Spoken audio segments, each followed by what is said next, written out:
Of the biggest films of the country. ఓ తెలుగు హిందీ హిందీ కి నేను వర్క్ చేస్తున్న స్క్రిప్ట్. రివీల్ చేయకూడదు. రివీల్ చేయొచ్చు. ఎవరు sir? Boney Kapoor garu producer, Anees Bazmee director. Bhool Bhulaiyaa next film. మొన్న వచ్చి కూడా బుల్ బులయ్యా 3 కూడా హిట్ అయింది. అవును. ఇప్పుడు నెక్స్ట్ ఫిల్మ్. ఓకే. ఎవరో ముగ్గురు హీరోలు, top heroes. Varun Dhawan, Arjun Kapoor, Diljit Dosanjh. 9 heroines. 9 heroines. అంటే రామ్ కామ్ చేస్తున్నారు. రామ్ కామ్ లో పీక్స్ ఇంక ఇది పీక్స్. అంటే బడ్జెట్ వైజే నాకు తెలిసి మినిమం 400 to 500 crores ఉంటుంది. 400 కోట్లు మినిమం. ఓకే. అంటే కథని నమ్మారా? కథను నమ్మే. అంటే ఇప్పుడు పుష్ప అనే సినిమాకు 400 కోట్లు పెట్టారు సార్. అంటే ఈ రోజుల్లో పాన్ ఇండియా ట్రెండ్ అనేది ఉంది. బట్ ఆ పాన్ నాకు తెలిసి పుష్పకి 700 కోట్లు పెట్టారు. అంత పెట్టి ఉంటారు అంటారా? 500 to 600 అయితే పెట్టారు అనుకుంటాను నేను. అదే నేను అనేది. అంటే ఇప్పుడు ఏదైనా ఒక కొత్త వరల్డ్ క్రియేట్ చేస్తేనే కానీ చూడట్లేదు జనాలు. అంటే మీరు రోమ్ కామ్ అనే దాన్ని నమ్మి 500-600 కోట్లు 400 మరి పొటెన్షియాలిటీ ఉంది. Rom com in an action backdrop, not just a soft rom-com. Okay. Action. Completely entirely different countries, action episodes. Yes. The casting, you already casting అయిపోతుంది కదా. అవును. ఇప్పుడు నేను అయిపోతే 9 మంది హీరోయిన్లు, 3 హీరోలు అంటేనే అయిపోయింది అక్కడ. అంటే నేను అనుకుంటే మినిమం 300 to 400 అయితే ఉంటుంది production cost. Entire abroad. Just imagine బాంబేలో మ్యాక్సిమం ఉంటే 10 days ఉంటుంది షూట్. ఓకే. 10 to 15 days ఉంటుంది. మిగతా 80-85 days అవుట్ సైడ్ బాంబే ఉంటుంది. అది కూడా వేరే కంట్రీ, వేరే వరల్డ్. అది వేరే వరల్డ్. యాక్షన్ ఎపిసోడ్స్, క్లబ్స్, ఇవి అవి, చేజులు గీజులు, హంగామా. మరి మన వాళ్ళతో ఎందుకు ప్లాన్ చేయట్లేదు మీరు? అంటే హిందీలో చేస్తున్నారు బాగానే ఉంది, బట్ కాకపోతే మన 3 హీరోలు పట్టాలి కదా అక్కడ. అనీస్ బాజ్మీ కాబట్టి, అది ఓకే. బోనీ కపూర్ కాబట్టి, ఒక బిగ్ హెడ్స్ ఉన్నారు కాబట్టి వాళ్ళు పట్టుకొస్తారు మనం మంచి స్క్రిప్ట్కి. ఓకే. ఇది 3 హీరో సబ్జెక్ట్. అది 3 హీరో సబ్జెక్ట్. అది తెలుగులో పట్టాలంటే టైం పడుతుంది యాక్చువల్లీ. ఇప్పుడు మీరు చెప్పారంటే హిందీలో చేస్తున్నా అన్నారు, ఇదంతా బాగానే ఉంది. బట్ ఇక్కడ ఏంటంటే మీరు చేసిన సినిమాలు అంటే ఈ మధ్యకాలంలో చూస్తే కొంచెం అంటే ఒకప్పుడు మీరు సంవత్సరానికి 3, 4, 5 చేసేవారు. కరెక్ట్. ఇప్పుడు బాగా టైడీగా అంటే 2 సంవత్సరాలకు 1 వరకు మాత్రమే చేస్తున్నారు. ఎందుకని? ఇప్పుడు అదే నేను చెప్పేది, పరిగెత్తి పాలు తాగడగరా నిలబడి నీళ్లు తాగడం అన్న సామెత. తర్వాత ఓ పక్కన ఓటీటీ జర్నీ స్టార్ట్ అయింది. ఓకే. ఓటీటీ స్టార్ట్ చేశాను ఆల్రెడీ. ఒకటి రిలీజ్ అయింది లాస్ట్ ఇయర్, కాల్డ్ పులిమేక. ZEE5లోనే బిగ్గెస్ట్ హిట్ ఎవర్. అవును. పులిమే లావణ్య త్రిపాఠిది. అవును. సో ఆ జర్నీ ఒకటి స్టార్ట్ అయింది. అది ఫస్ట్ హిట్స్ అంటే it's like Baahubali for ZEE5 పులిమేక. ఇప్పుడు ఇంకోటి హాట్స్టార్ స్టార్ట్ చేస్తున్నా, అదొకటి. అంటే ఐ టెల్ యు రీజన్. తర్వాత ఏమైంది, ఇండస్ట్రీ ఇన్ జనరల్ కొంచెం స్లో డౌన్ అయిపోయింది. పోస్ట్ కోవిడ్ కొంచెం ఊపందుకుంది. ఓటీటీలకి డిమాండ్ పెరిగిపోయింది, థియేటర్కి డిమాండ్ తగ్గిపోయింది. మన ఇంట్లో వాళ్ళే మన రాసిన సినిమాలే ఓటీటీ వచ్చిన చూస్తాలే. ఏమో ఇదేంటిది. ఒకప్పుడు నేను సినిమా రిలీజ్ అంటే మినిమం 100-200 టికెట్లు ఇచ్చేవాడిని మా ఫ్యామిలీలో, మా ఫ్రెండ్స్లో, మా పక్కింటి వాళ్ళకి 100-200 టికెట్ల కోసం రద్దీ, ఫోన్లు, ప్రెషర్లు. ఇప్పుడు అదేం లేదు. ఇప్పుడు నా వైఫే అడగట్లేదు నన్ను టికెట్. వెళ్తా వస్తుంది కదా ఓటీటీ చూస్తా. ఎంత కష్టపడి సంవత్సరం నుంచి కూర్చోబెట్టి రాసి తీసిన సినిమా అది అంటే ఏమో రాదా ఓటీటీ కోసం రాయలేదు మేము, రాసింది థియేటర్ కోసం. అలా అయిపోయింది. దానివల్ల స్లో డౌన్ అయింది. ఇప్పుడు అప్పుడు ఏంటి, ఒక్కొక్క హీరో సంవత్సరానికి మినిమం 2 ఫిల్మ్స్ చేసేవారు. ఇప్పుడు 3 yearsకి ఒక film. So the pace general has come down. So అటువంటిప్పుడు ఇప్పుడు వాళ్ళే తగ్గిపోయినప్పుడు మన కూడా ఆటోమేటిక్గా మన డిపార్ట్మెంట్ కూడా తగ్గిపోతుంది కదా, రైటర్స్ కూడా. సార్. అయితే ఇంతకుముందు మీరు బోనీ కపూర్ గారి గురించి మాట్లాడారు. అంటే శ్రీదేవి గారు ఎంటైర్ కెరీర్లో ఆఫ్టర్ మ్యారేజ్, రీఎంట్రీ తర్వాత చూసుకుంటే ఇంగ్లీష్ అన్నీ నార్మల్గా ఉన్నాయి కానీ but Mom is a biggest hit కదా. మామ్. మరి దానికి ఎలా రూట్ సార్ మీకు? అంటే డైరెక్ట్గా ఎలా అంటే మామకి స్టోరీ నేనే ఇచ్చాను. అవును, అదే. అది కూడా అనుకోకుండా యాదృచ్ఛికం ఉంటారు. దేశం కానీ దేశంలో సెట్ అయింది ఆ కథ. ఓ, ఎక్కడది? నేను మా డాటర్ చదువుతుందని నేను న్యూయార్క్ వెళ్ళా. న్యూయార్క్లో నేను ఐ టుక్ ఏ బ్రేక్. నేను ఎవ్రీ ఇయర్ వెళ్తుంటా. ఓకే. 1-2 months America వెళ్తుంటా.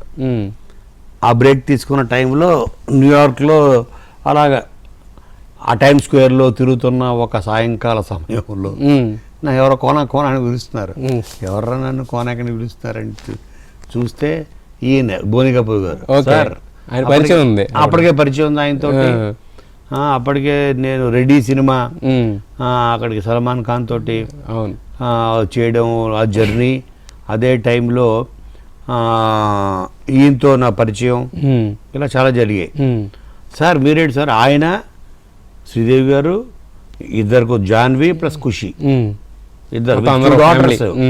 వాళ్ళ అపార్ట్మెంట్ తీసుకున్నారు 1 month కోసం. ఓకే. బుక్ చేసుకున్నారు అపార్ట్మెంట్. కుక్కులు తెచ్చుకున్నారు, సర్వెంట్లు తెచ్చేసుకున్నారు.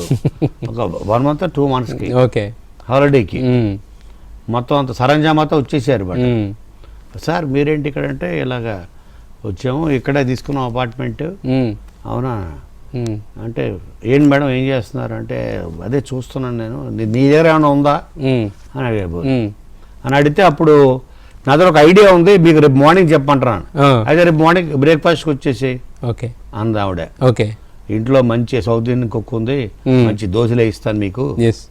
ఆవిడకి దోశలు అంటే, ఆవిడ complete south Indian, complete vegetarian. Non veg పిల్లలకి వాళ్ళ కలపడకుండా తినాలి మూలకెళ్ళి. అంత ప్యూర్ స్ట్రిక్ట్ వెజిటేరియన్. ఆ నెక్స్ట్ డే మార్నింగ్, అప్పుడు రాత్రి మా డాటర్కి చెప్పా ఫస్ట్. నైటే నాతో ఒక ఐడియా ఉంది, రేపు మార్నింగ్ వెళ్ళి శ్రీదేవి గారు చెప్పబోతున్నాను, ఇలా కలిశారు నాకు టైమ్ స్క్వేర్లో అని అంటే, ఏం డాడ్ ఐడియా అంది. చెప్పాను ఐడియా. ఒక సవతి తల్లి, స్టెప్ మదర్, తనని హేట్ చేస్తూ పాపం తన ప్రేమ కోసం తప్పించిపోతుంటే స్టెప్ డాటర్ని, తన లైఫ్లో ఒక కెలామిటీ జరిగితే తన న్యాయం కోసం తినలేక పోరాడేది చివరిదాకా అన్నది కథ. Extraordinary dad, go and tell the same thing. నేను మా డాటర్ చెప్తుంటే నాకు కూడా ఏడుపు వచ్చేసింది. నేను వెన్ ఐ గెట్ ఇన్వాల్వ్డ్ దాన్ని సోల్లోకి వెళ్ళడం ట్రై చేస్తాను, ఆ కథ సోల్లో. ఓకే.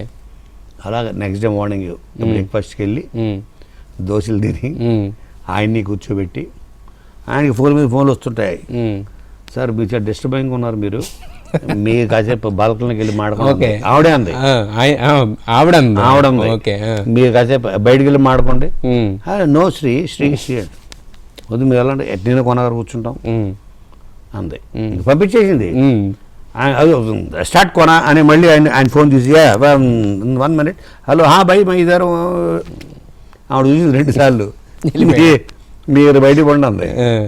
అది కాదు, నేను చెప్తాగా మీకు ఏంటో కథ వెళ్ళని బయట చెప్పా.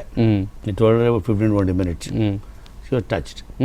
ఆవిడ ఏం చెప్పిందంటే, అది కాదండి, నాకు 2 టీనేజ్ డాటర్స్ ఉన్నారు, ఎదిగిన ఆడపిల్లలు ఉన్నారు, ఇంగ్లీష్ కమ్బ్యాక్ ఫిల్మ్, తర్వాత ఒక 20-30 10 ఎన్నో విన్నా కథలు. ఓకే.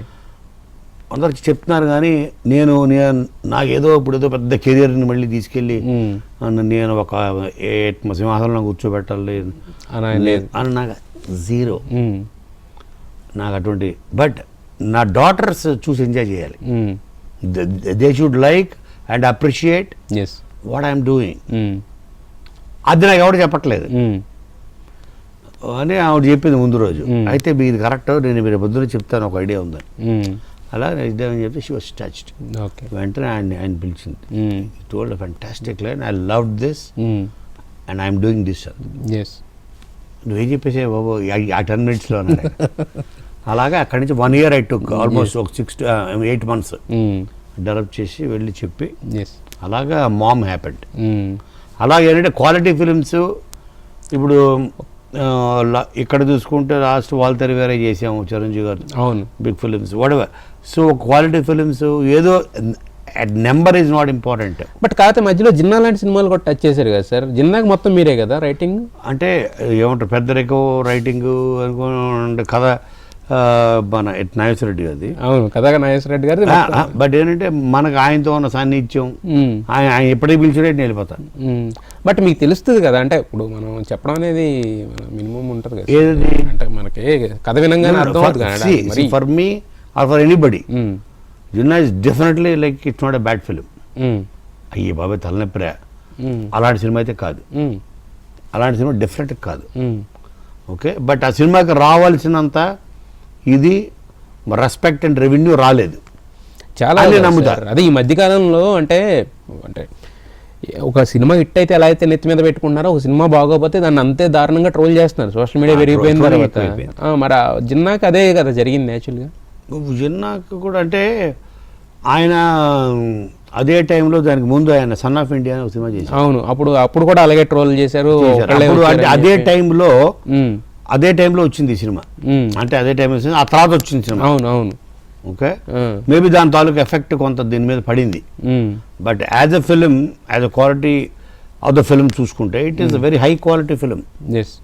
ఓకే, అండ్ మంచి ఎఫర్ట్స్, మంచి concept. we did the best what we could do with the available cast and resources. Yes, చేసాం.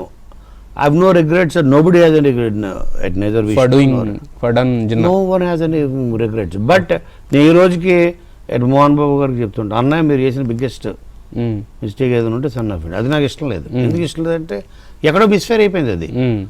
ఫ్రమ్ ద ఐడియా లెవెల్ నుంచి మిస్ఫైర్ అయింది.